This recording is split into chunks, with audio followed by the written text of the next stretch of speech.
welcome back to another episode of the Light Side Podcast. I'm so happy you're here. Thank you so much for joining me and spending time with me.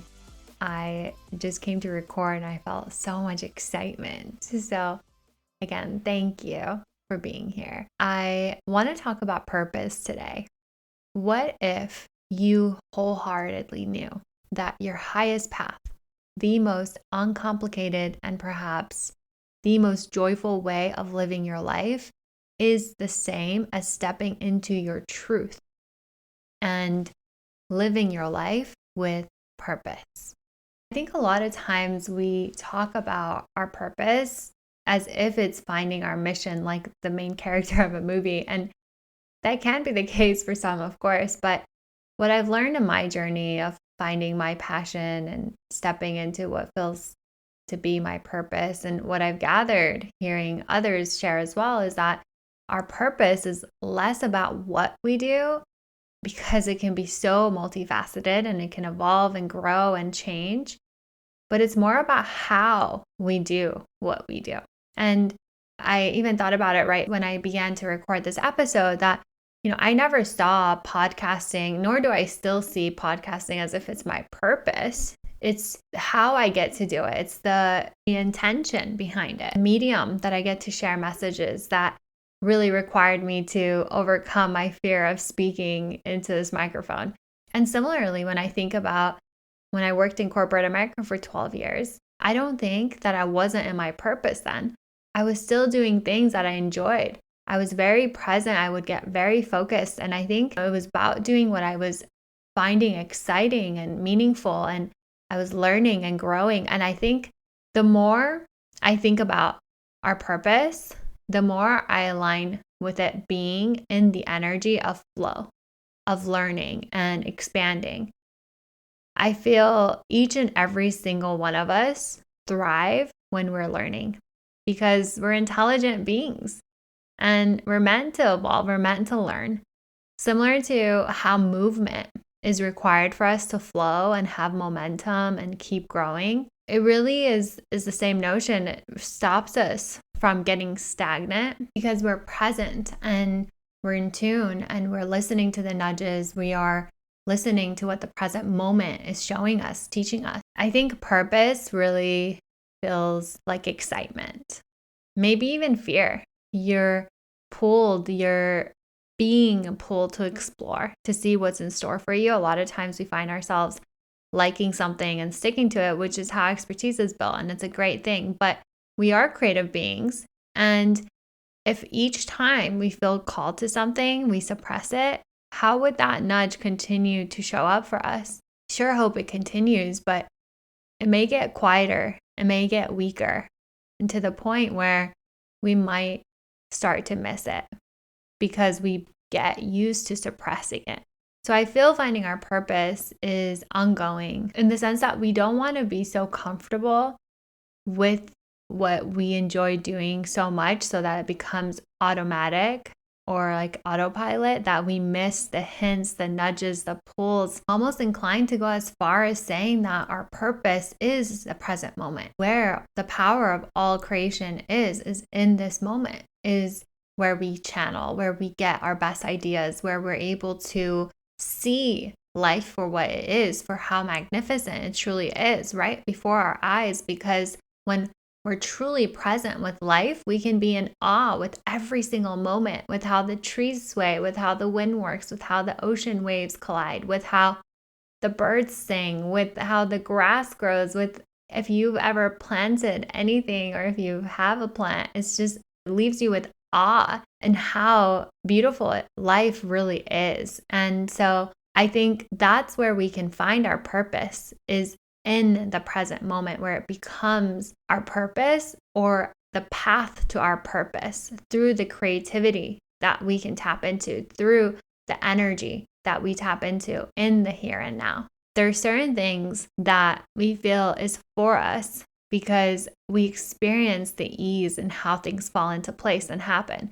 We don't have to force it. And I don't mean putting in effort or action, because that is key. But the things that you act towards and do come easily to you. They're an extension of you. You're not only enjoying doing them, but you're also good at them.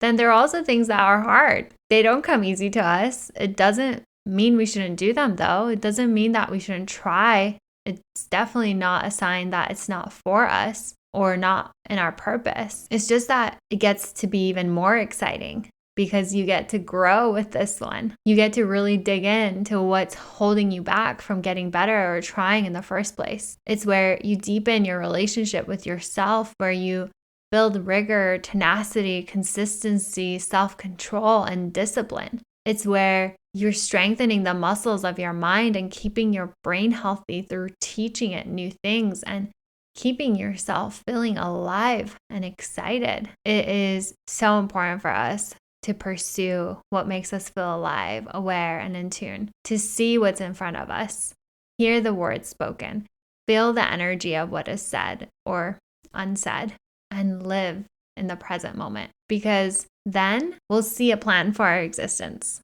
You'll see the plan unfold through your participation with it, making the most of your time here. And unless we're tuned into the here and now, we might miss it. For so many of us, we're physically present, yet mentally in the past, rethinking what was said or done, or in the future, we're anxiously waiting or worrying instead of just simply being, seeing, hearing, feeling, tasting in the present moment.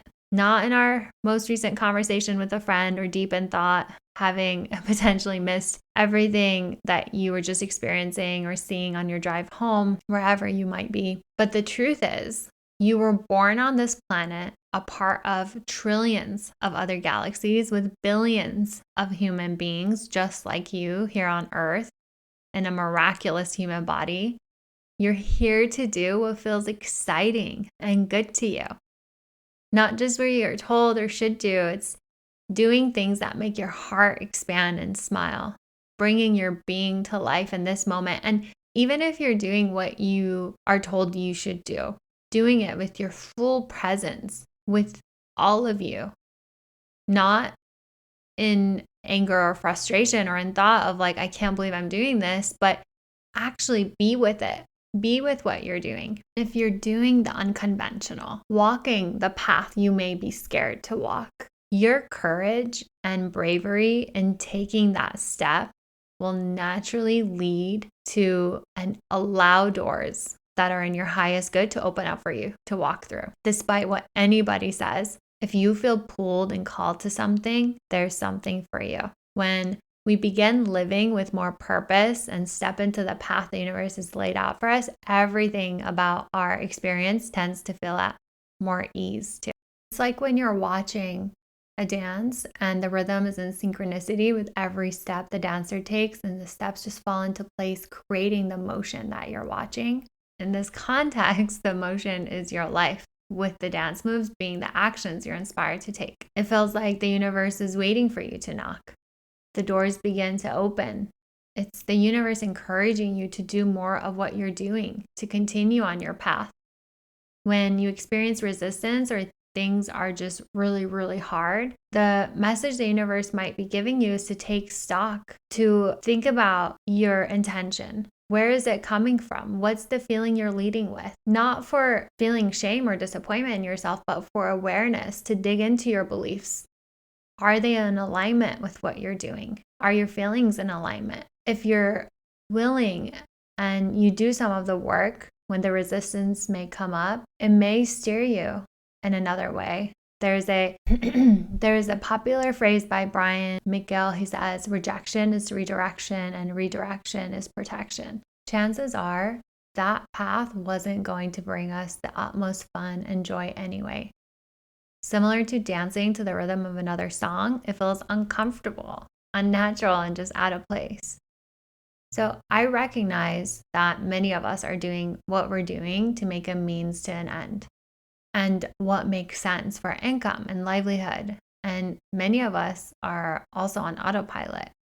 I totally know, I'm with you. We all need money to support our basic human needs. Beyond that, even I'm a big proponent of ambition and wanting more than just basic needs to live comfortably in abundance.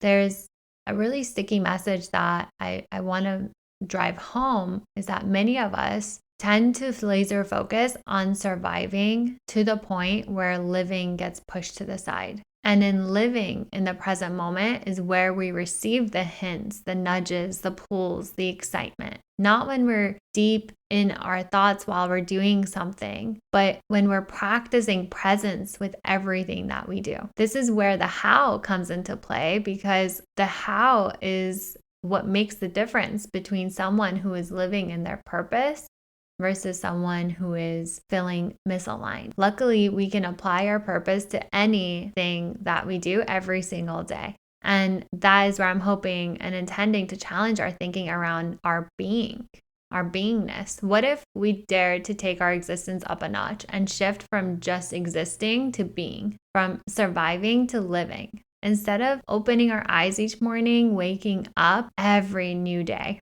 with persistent joy, feeling an innate drive from our being that today is going to bring with it exciting opportunities, that today is going to bring with it new insights. Because in our presence, when our presence is with us, we observe new things.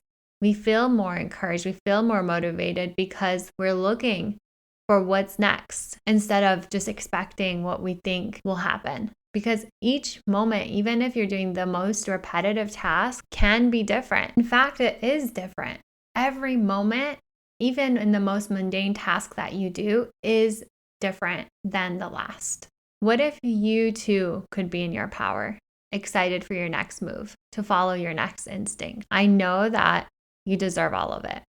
You're entitled to living your life with your purpose, to living with happiness and feeling satisfied, fulfilled, at peace, and at ease in your life. It's how you and I, how we were all born to partake in this human experience with our full potential. For many of us, our upbringing has brought with it many limiting beliefs and conditions instilled within us. We carry these conditionings throughout our lives, feeling like a victim of reality.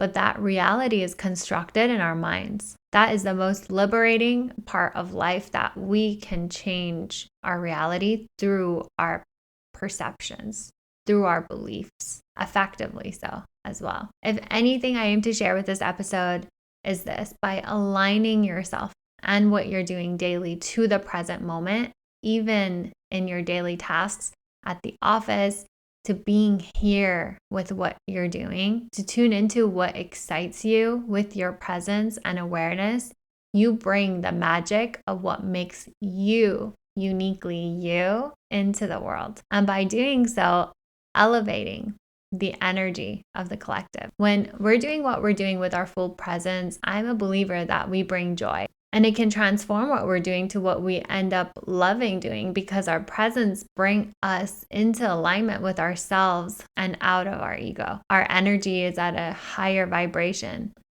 and that naturally makes an impact to the collective, something that so many of us desire and aspire to, right? We want to make an impact. What if your presence in what you're doing right now, no matter how mundane you think it is what creates a ripple effect, impacting the collective vibration and elevating each other, all of us? Because if it isn't our energy at an individual level that makes up the collective, then I'm not sure what is. I know this episode is unlike the others in format. I didn't list out any recommendations and suggestions on how to find your purpose or become more present, but I think that it was necessary to also insert a short message like this. I felt called to. I'd love to hear from you, any of your thoughts or recommendations, suggestions. I am so grateful to have you here with me today. Thank you for sharing your time. And until next time, I send you tons of love.